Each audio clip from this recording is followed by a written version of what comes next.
Perkenalkan, nama saya Nanda Eka Putri Riu dari kelas 3 PJJA.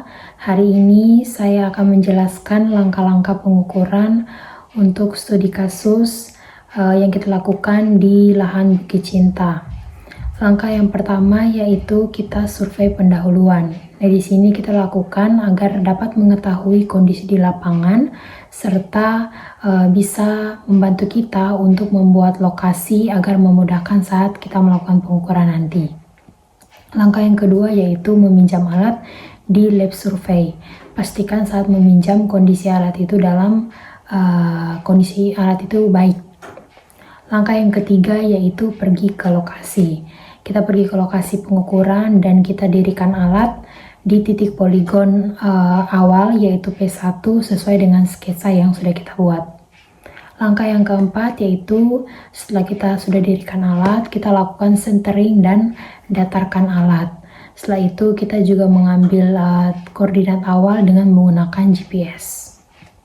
Langkah yang kelima, kita nyalakan alat, kemudian kita datarkan alat secara digital dengan cara kita klik F4 lalu kita F1 tilt lalu kita F2 on.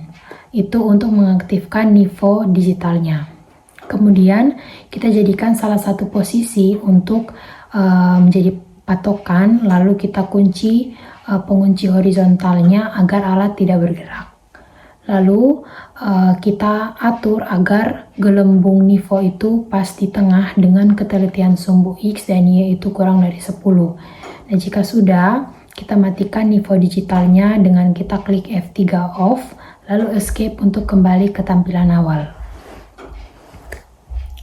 Langkah yang kelima yaitu kita mencari arah utara. Kita menggunakan kompas. Jika sudah, kita kunci alat secara horizontal agar alat itu tetap di arah utara. Kemudian kita tekan F1 lalu kita 0 set agar sudut horizontalnya menjadi 0 derajat. Langkah yang ketujuh adalah kita masuk ke menu. Kita pilih F1 Data College. Di situ kita masukkan nama file, lalu kita enter. Setelah itu kita pilih F1 input OCC, F1 input, kita masukkan keterangan poligon 1 dan juga tinggi alat. Lalu kita enter. Setelah itu kita pilih F3 OCC, lalu F4 NES untuk menginput koordinat tempat berdiri alat di poligon pertama, lalu kita save. Langkah yang ke-8, setelah kita sudah masukkan koordinat awal, kita escape untuk kembali ke halaman sebelumnya. Nah, masih dalam posisi alat ke utara, pemegang prisma itu berdiri pada arah utara dan arahkan prisma ke alat tanpa mengatur sudut horizontal alat. Lalu kita pilih F2, kita input backside, lalu F1 input, kita masukkan keterangan backside yaitu utara dan utara dan tinggi prisma. Lalu kita enter, kita F3 BS, F3 NES, F4 MES. Langkah yang ke-9 itu setelah itu kita escape agar kita kembali ke halaman yang ada pilihan untuk menginput OCC dan BS. Kita pilih F3 measure, kita F1 input, kita masukkan keterangan poligon depan dan tinggi prisma. Lalu kita F3 MES dan F3 NES. Langkah yang ke-10 yaitu setelah itu prisma stick dipindahkan ke detail STA untuk melakukan pengukuran. Kita escape kembali ke halaman yang ada pilihan untuk menginput OCC dan BS. Kita pilih F3 measure, F1 input, kita masukkan keterangan detail STA dan tinggi prisma. Lalu kita klik F3 MES dan F3 NES. Langkah yang ke-11 yaitu setelah semua detail yang sudah dijangkau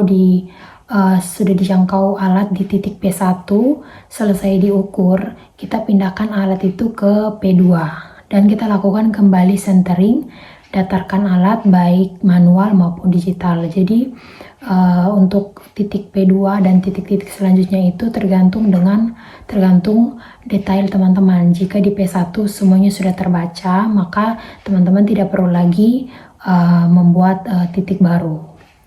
Langkah yang ke-12, untuk langkah ke-12 ini untuk kelompok saya, karena kita ada beberapa detail yang tidak terbaca di P1, jadi kita harus buat P2 lagi.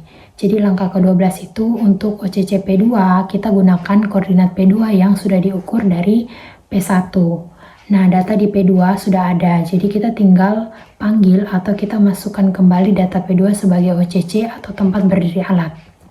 Nah, cara untuk panggil data P2 yaitu kita masuk ke menu, kita klik F1 Data College, kita pilih nama file yang sudah kita buat pada awal pembuatan nama file di P1.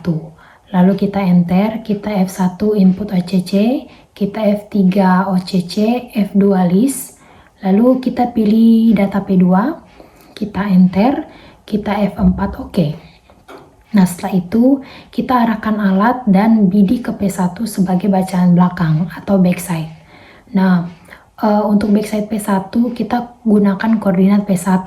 Nah, data P1 itu sudah ada, jadi kita tinggal panggil dan masukkan kembali data P1 sebagai bacaan belakang atau backside. Nah, cara untuk panggil data P1 yaitu kita klik F2, input backside, F3 BS, F2 list, lalu kita pilih data P1, kita klik enter, kita F4 mesh dan F3 NES.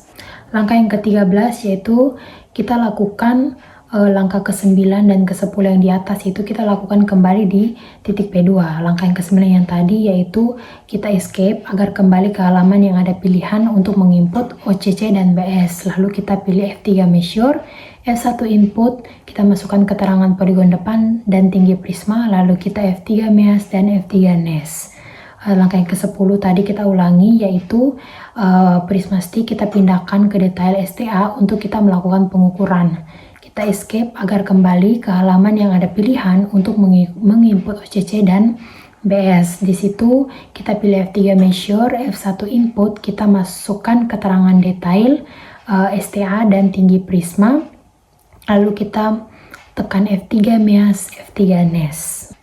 Langkah yang ke-14, selanjutnya semua detail yang bisa dijangkau di P2 sudah selesai diukur, maka teman-teman itu bisa lanjut ke titik P selanjutnya jika masih ada detail yang di P2 itu tidak bisa diukur. Jadi kalau misalnya teman-teman sudah selesai di P2 seperti kelompok kami, maka langkah pengukurannya sudah berhenti sampai di situ saja. Tapi kalau masih punya detail yang belum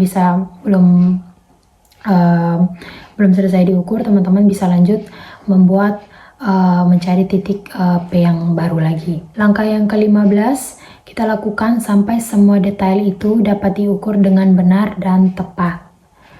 Sekian langkah-langkah pengukuran dari saya. Terima kasih.